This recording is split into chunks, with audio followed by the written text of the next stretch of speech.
Opal, leading Britain's conversation, The Nigel Farage Show. Mr.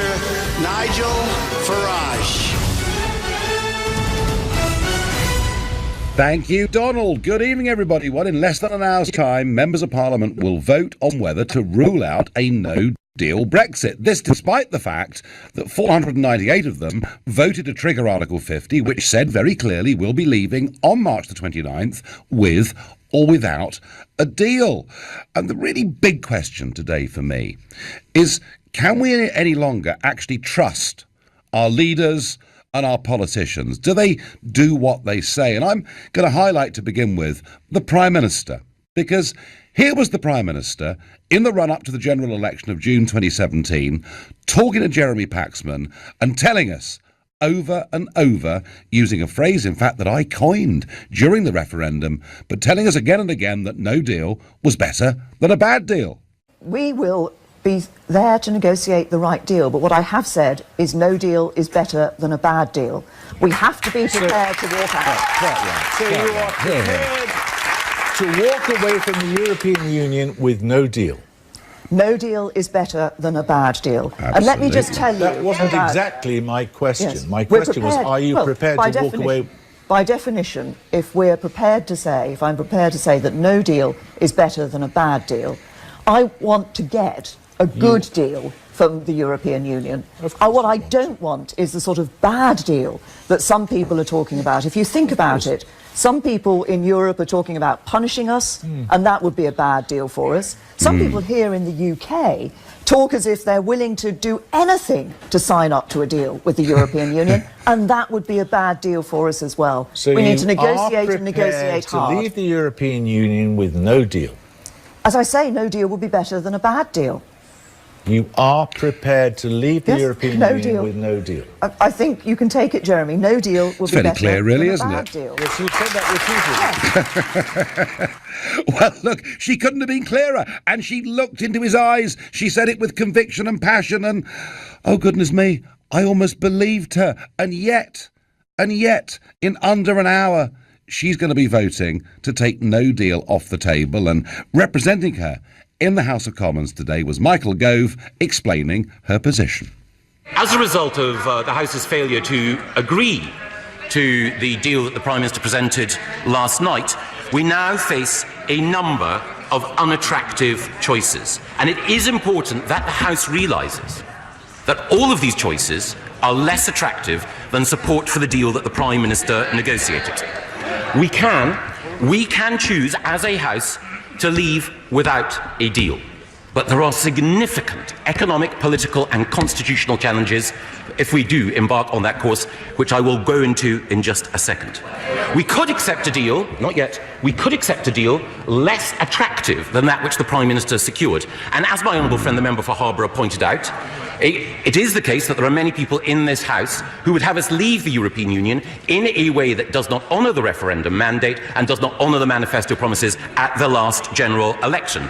Doing that would not only circumscribe this country's sovereign right to make decisions in its own interest, it would also undermine and further erode faith in democracy. Well, there you are. No deal would have terrible economic, political consequences. Well, joining me to help me through this and to try and explain what this vote tonight is all about, because, gosh, it is complicated, is LBC's political editor, Theo Usherwood. Theo, it's pretty clear, is it not, that Parliament will vote to take no deal off the table? It is clear. Look, just to run you through the votes, the first vote is on an amendment which was originally tabled by Caroline Spelman, the former cabinet minister. And that is to, in effect, it's an amendment to the main motion to rule out a no-deal Brexit. Now, Caroline Spelman today has been under significant pressure from Remain cabinet ministers to withdraw that amendment because they feel that they would be compelled to either resign or face the sack from the government by voting for Caroline Spelman's amendment. And of course, the government is whipping against voting for the Spelman amendment. Now, about a half an hour ago, she stood up in the House of Commons and bowed to that pressure, saying that she was withdrawing the amendment. And guess who spoke up then, Nigel? One of your favourite people. The Speaker. Oh, the Speaker. John Bercow. Top man, eh? Yeah. Stood up in the House of Commons and he said, well, it was in effect too late. and that if other signatories, including Yvette Cooper, Anna Soubry, Sarah Wollaston, wanted to table the amendment, move the amendment to a vote, I should say, in her name at 7 o'clock, then they were perfectly able to do so. And so we are expecting that vote to take place at 7 o'clock with the result at 7:15. It will be close because it will be supported by the Labour benches, Jeremy Corbyn whipping his MPs to vote for it. And we could see potentially some resignations. Now, at 7:30... But it's still, Theo, advisory, isn't it? Because it is still advisory.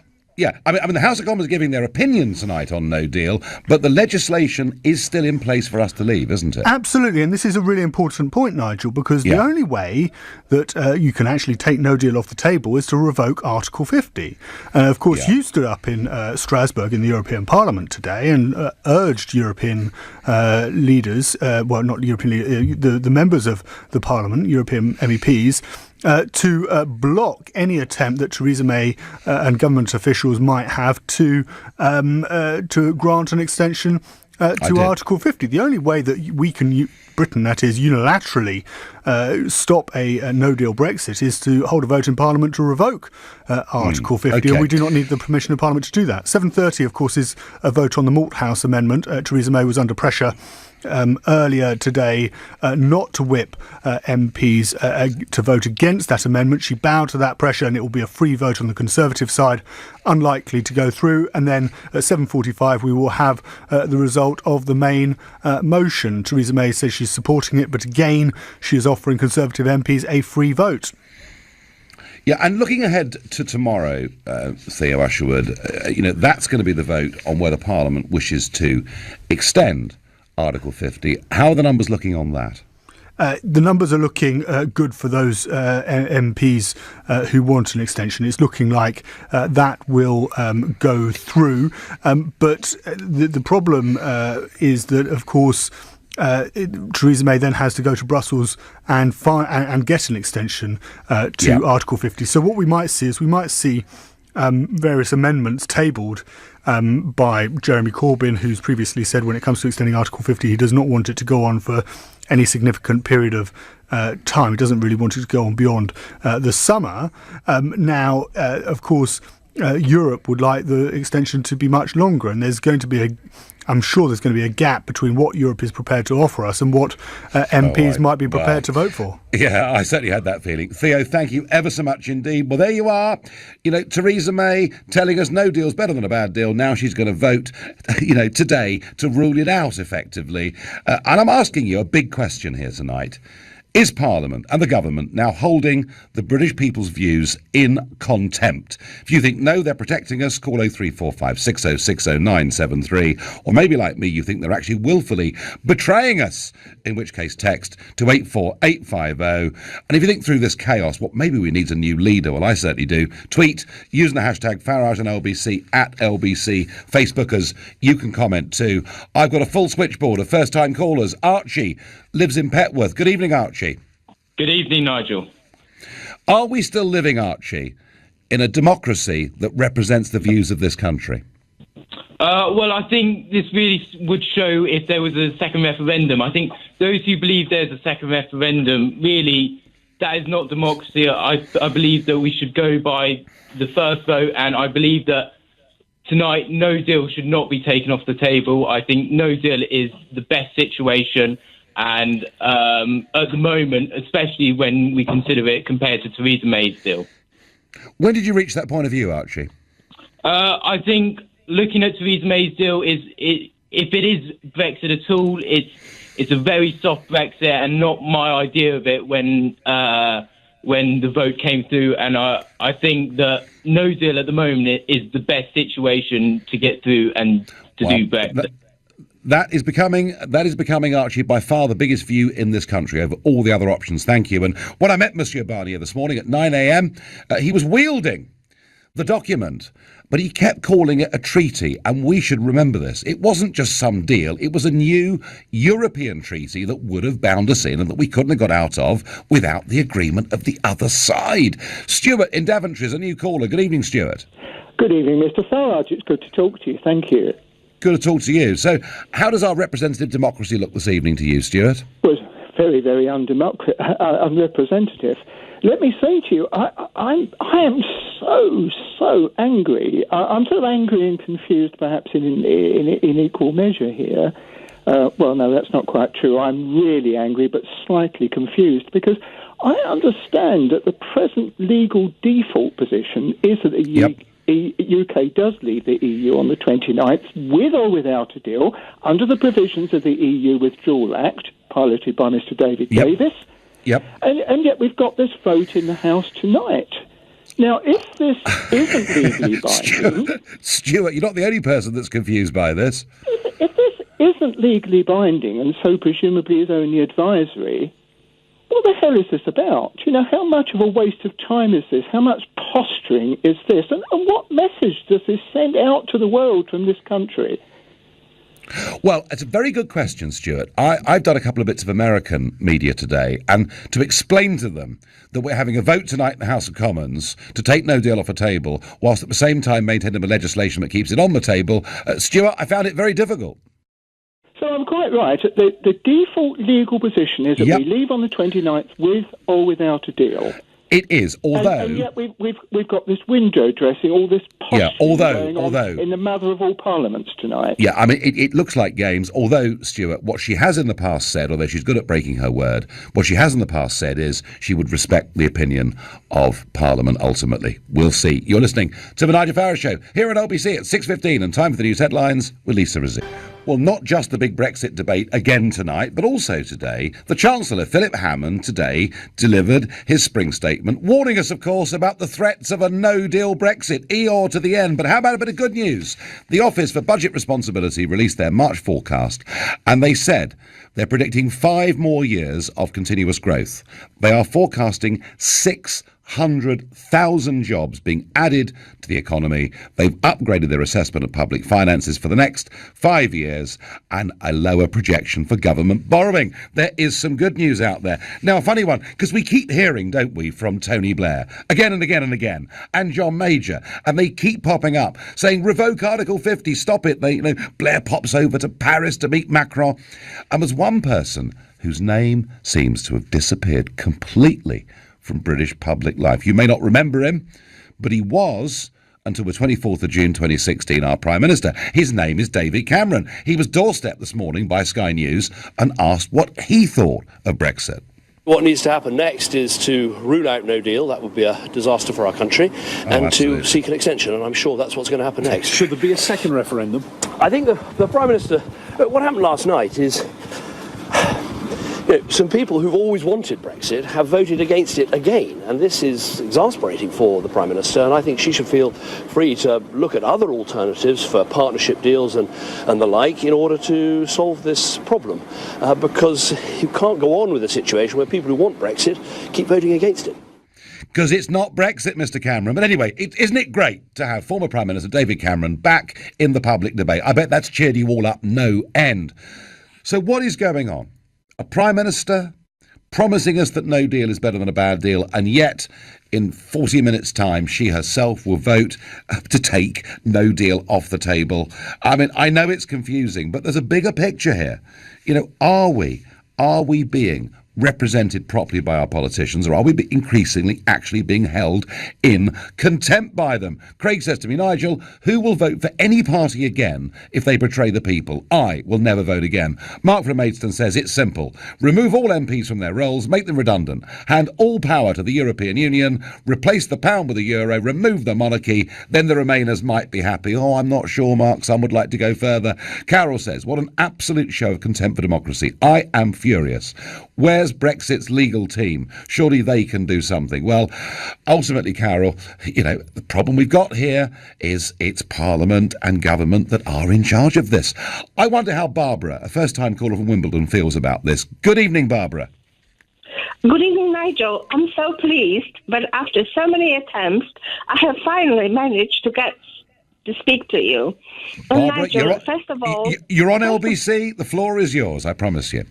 Thank you so much. I'm so pleased to have finally been able to speak to you because I think what's happening in this country is absolute disaster. We had a referendum back in 2016.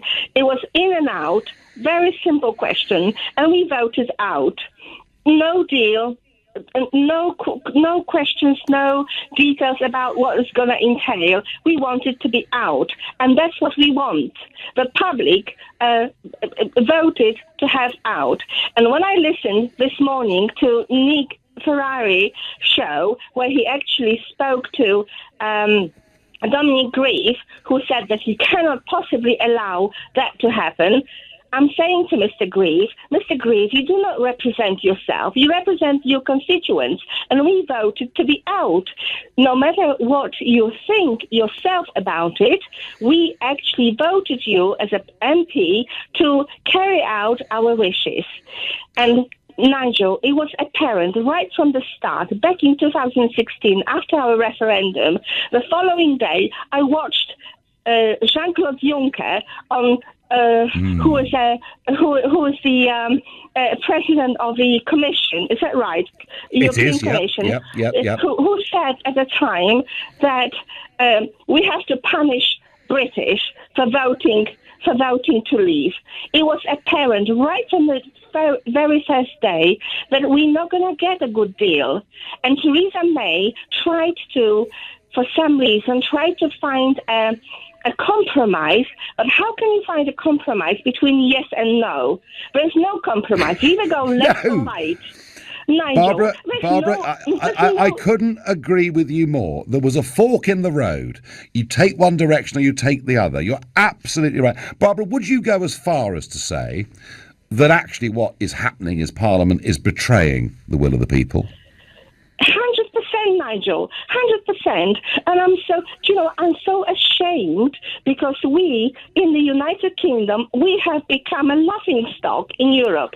Nigel, I'm a European by birth. Yep. I'm not English by birth, but I'm European. I love Europe. I spend many holidays in Europe. I'm multilingual. And I love Europe very much. It's diversity, culture, languages, cuisine, whatever. But deep down, I actually feel very much British.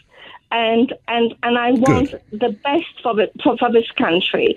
And I feel with what's happening at the moment, that our MPs, they go against the wishes of their constituents, and they're voting with their own heart rather than representing the people who actually voted them to become an MPs representing their views. And I don't think it's right. Absolutely, and I love all the arguments you've made. I agree with all of them. It's the best phone call I've had on this show for a very, very long time. Thank you. Thank you for picking up the phone and talking to us for the first time. We'd love to hear from you again. Well, that was Barbara, and this is quite a common view. You know, as she says, she's European-born, living in Britain. Those of us that are against these European Union structures, we're not anti-European, we're anti-European Union. Let's go up to Warrington and speak to Duncan, another new caller. Good evening, Duncan. Hi, Nigel. Thank you for taking the call, mate. I appreciate it. Not one bit. So are we being let down, Duncan, or are they protecting us and helping us? No, I don't. I think betraying is a strong word. I think it's a complex issue. It's not the norm. No one's ever done it before.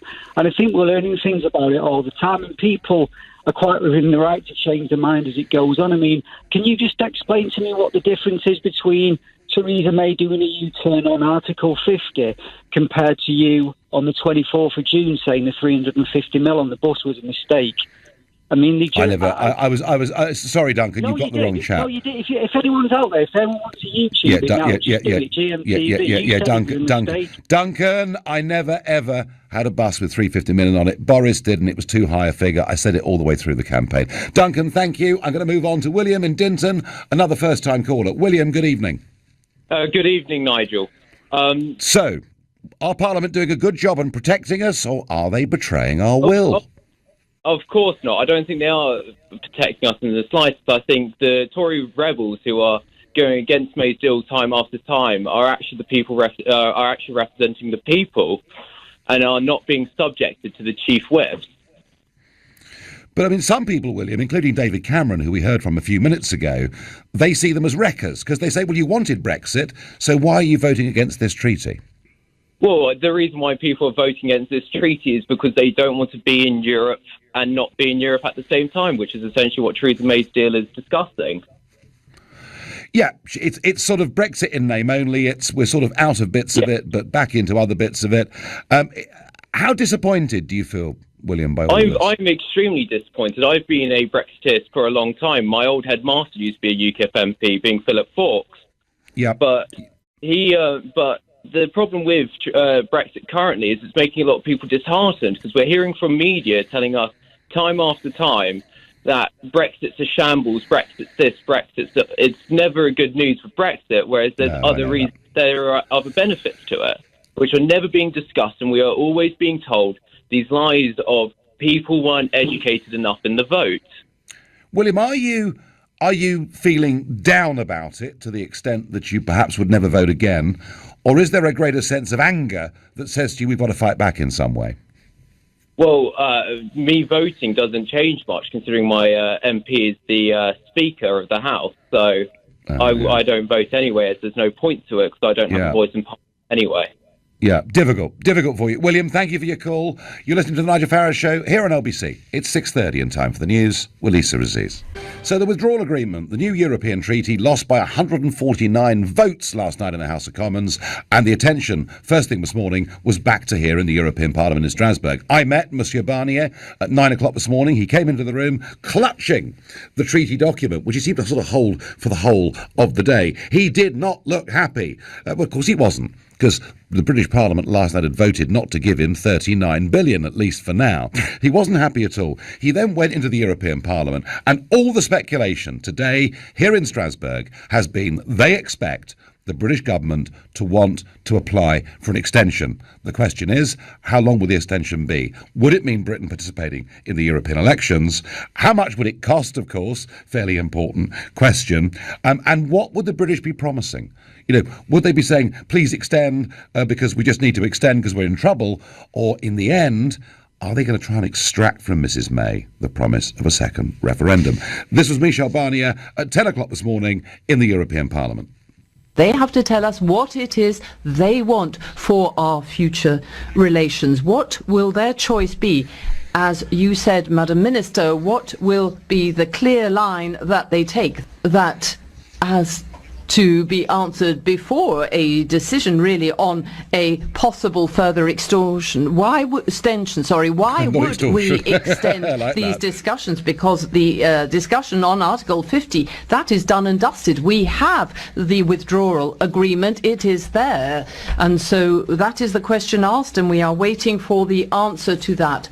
So we are at a critical point. The risk of no deal has never been higher. So he's putting huge pressure back on Mrs May. If she turns up next Thursday at the European Summit in Brussels asking for an extension, they're not going to give her a blank cheque. They're going to say, look, you have got to promise us something in return. And they're not saying it in public, but they are saying it in private. The only thing I think that they would find acceptable would be a second referendum. But if she went for that, boy, the splits in the Conservative Party would be huge. Their other worry, big worry, are the European elections. And Guy Verhofstadt, who of course is leader of the Liberal group in this Parliament, although if you look at the polls, he may not get re-elected, amazingly. And he's also, of course, been the Brexit coordinator for the European Parliament. This was him talking about the British participating on May the 23rd in the European elections. And the only thing what we will do, we will give a new mandate to Mr Farage. That's the only thing what we're going to do. That's exactly what he wants. He can continue to do his work, dirty work in the European Union, that is to try to destroy the European Union from within. That is the real purpose. Well, and that is what you are, and he confirms. And so I'm against every extension. When an extension of 1 day, 1 week, even 24 hours, if it is not based on a clear opinion of the House of Commons for something, that we know what they want. Is it less ambitious than the deal? Okay, it is less ambitious than the deal. That's your opinion. If it is a customs union, it is a customs union. If it is the deal, it is the deal. If it is a Norway plus, it's a Norway plus. But please make up your mind in London, because this uncertainty cannot continue. So two things there. Number one, he said that if there were European elections, I would hijack them, by which he means get lots of votes, I suppose. Perhaps he doesn't like that sort of thing, I don't know. But what he's making clear, and Barney is making clear, is perhaps a lot of us in the UK have thought that Mrs May just going for an extension would be a mere formality. I began to get the impression today that is not the case, and who knows what's going to happen tomorrow in the House of Commons, but we may well find that the European Summit next Thursday in Strasbourg is an even more dramatic moment than we've lived through in the course of the last few days. But are Parliament representing us? Are we being let down, or are they actually acting in the greater good and protecting us from ourselves? Because I think with this vote tonight, and it's pretty clear what the result is, they're going to vote to take no deal off the table. I think millions of people will say this is just outrageous. You know, we actually now want to leave with no deal. How dare you? That's what I think they're going to say. I wonder what David in Stansted, a new caller, thinks of that. Good evening, David. Good evening. Nigel, pleasure to talk to you. And I think you're absolutely right. I think the majority of people will feel betrayed. I've only voted once my whole life, and it was on this very issue. Because I feel quite strongly about this issue. And when that deal does get voted against tonight, it will be a betrayal, I feel, of the whole country. And I'm surprised, and I wouldn't be at all surprised, that there's quite an uproar about it. May has to come to the realization that she had to have known she was incapable of negotiating any suitable deal for us. That was quite clear from the onset.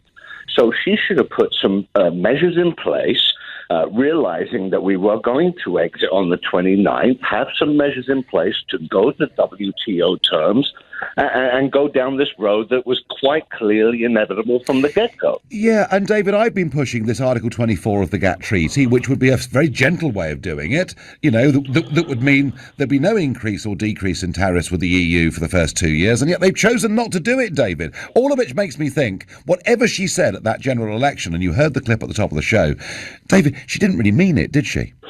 Not at all. And I've heard her several times, and we've all said it, and you've said it repeatedly on the show, that no deal is better than a bad deal. And she has repeatedly, though, said we will leave on the 29th.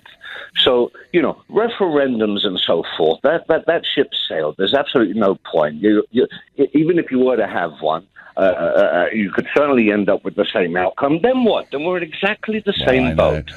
David, are you lost? Are you lost now to a democratic process? I just don't. It's no surprise I never voted before, and it wouldn't be at all surprised if I never vote again. And I only voted on this subject because I left this country when I was I was born here and I lived in the States for many years. And I came back 25 years later to now live in the UK again. On paper, I should be a Remainer. My father was born in Spain. A lot of my family are Remainers, and we debate this quite often. Yeah. But because I've seen the difference in the country, and because I've seen not only the immigration issue, the economy issue, the whole picture, and the fact that this country at one point, not very long ago, a couple of years ago, decided to stand up and say, right, we want to take back control. We want our own country back. She talks about, economic disruption and vulnerability and security. There was a time that we weren't in the EU. We all realise that, and we had our own security. And David, they've threatened us again and again over the years. They've always been wrong. David, great call. Thank you. Yvonne from Gravesend says, we've been totally betrayed by our parliament. Both major parties were elected on manifestos to deliver Brexit. They were. I never had much confidence in them before, but now I've nothing but contempt for them. Andrew is in Manchester and a new caller. Good evening, Andrew. Hi, Nigel. How are you? I'm pretty blooming angry at what's happening. I really do feel people are being very badly let down. Absolutely. 100% agree. And I think the point I just wanted to make very briefly was that, as the last caller said, no deal does seem to tick the boxes of a Brexit, which is the closest to Brexit as we've had in the last sort of 2.5 years. And with that in mind, the one thing that I was sort of considering the last few days is that, and correct me if I'm wrong, but I think about just over 400 constituencies across the UK voted to leave the EU in the referendum. Yes. So my belief is that every one of those 406 MPs should go to the House of Commons tonight and vote for leaving with no deal. I just think if they don't, I think they're betraying the people that have elected them and have clearly voted that they want to leave the EU.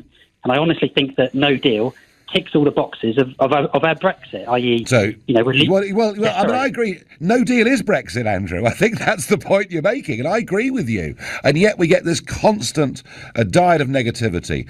What's the solution going to be, Andrew, in your view? I have no idea. I mean, I think I like you, just wonder where the next steps are going to be and how we're going to apply for this extension. Because the one thing that really frustrates me about all this is that everyone seems to be brushing off this idea of MPs going in to vote for a no deal tonight, which to me just seems crazy. So, I would really like to see a list of all 406 MPs tomorrow and all of those that have betrayed the people that have voted for them. We'll do an analysis of it, Andrew. Thank you. You're listening to the Nigel Farage Show here on LBC at 6:45 and time for the news headlines with Lisa Aziz. Some fascinating polling out today by BMG. 28% of people backing the UK leaving the EU without a deal. Another 28% backing the UK leaving using Article 24 of the GATT Treaty. 27% want to extend Article 50 and 18% support Mrs May's deal. So what you are seeing is a growing number of people in this country uniting around the idea we've just got to do this. We've just got to leave. And yet Parliament is going in the opposite direction. And I think we're being very badly let down. I think we're even being betrayed. Now, my next caller is a first-time caller from Queensland in Australia. Ian, it must be about 4 o'clock in the morning there. It is indeed. Can you hear me? I can. Welcome. Good morning. Betrayal is a gross understatement.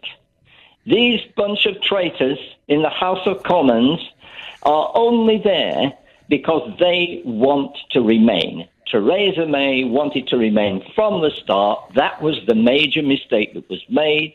All the Brexiteers in the cabinet should not have resigned. They should have stayed there and given her hell. She then replaced them with a whole bunch more of remainers.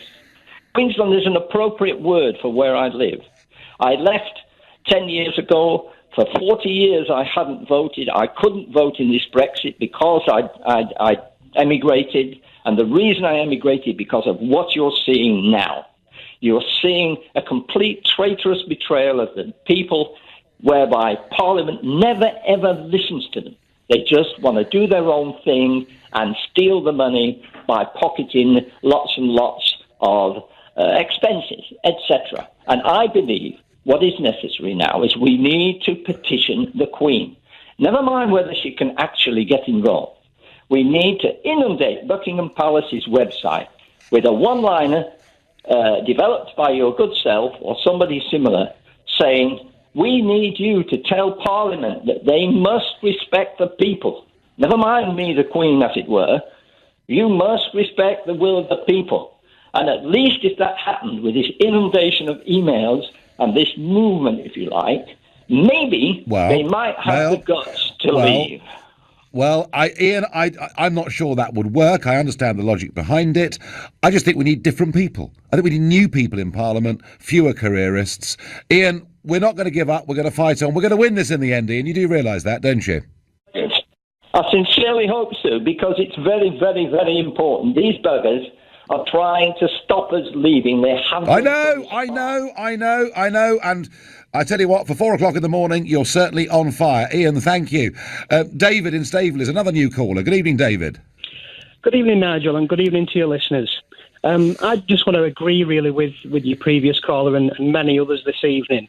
Our sort of democratic process has been the model of the modern world. I think a lot of countries aspire to have our system and the mother in the of Western parliaments, world. David. Absolutely, yeah. And if we sort of turn this down, I mean, I go back to the morning when the result was confirmed, and I voted to leave, but I'm not a massive leaver. It was a well thought out decision on balance, and I thought about it, and even I'm more so convinced now that it's the right decision. But I would have respected the vote had it gone the other way. I wouldn't have kicked up a stink about it, and I would have moved on. And I just think that we need to get this out of the way, and I think the best way of doing that, Nigel, is to leave with no deal. And maybe it's not the optimum, but for me, that is what Brexit means to me. And David, are you a recent convert to that point of view?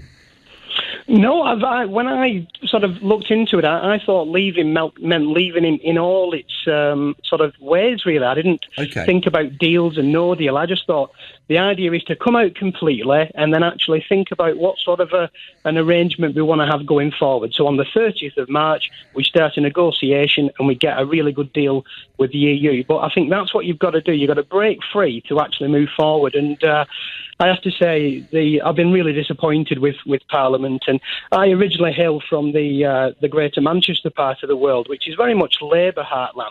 Sure. And it's embarrassing when you look at the likes of the MPs there, like the likes of Lisa Nandy and Yvonne Favagu, is it?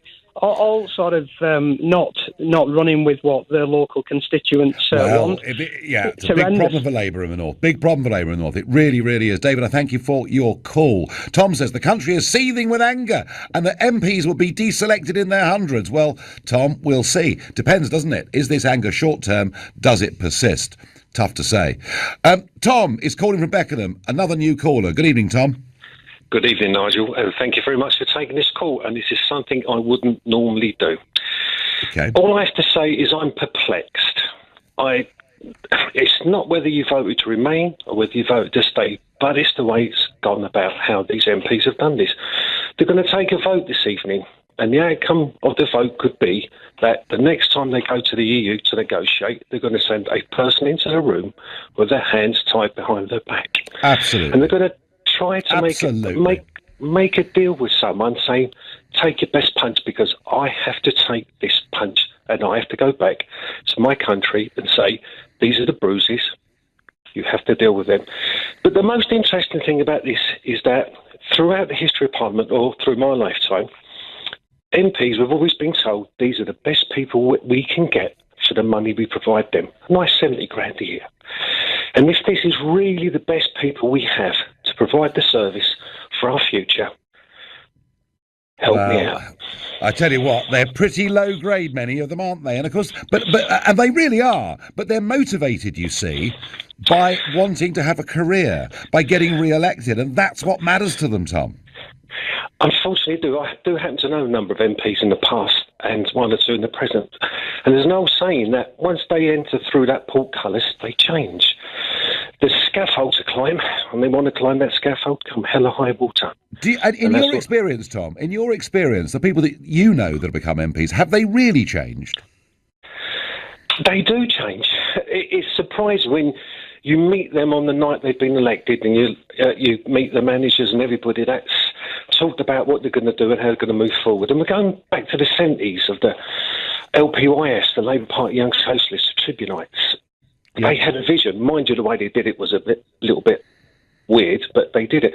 But yes, once they get into Parliament, they do change. There's a little light goes on somewhere in their head, and they just want to move forward. Well, I tell you what, Tom. I've seen people elected here to the European Parliament who've changed completely, changed their political views, and chosen the easy life. Tom, thank you. Thank you to all of you, every one of you tonight, a first-time caller. You know, you can get through to LBC. You can give your view. It's 0345 6060 973. Old callers and you're all welcome. I'm back in London tomorrow. I'll be on at 6. At 10 tonight, it's Tom Swarbrick. But up next on College Green, it's Ian Dale. Thank you very much, Nigel. Well, another day, another vote, and this is one that the Prime Minister might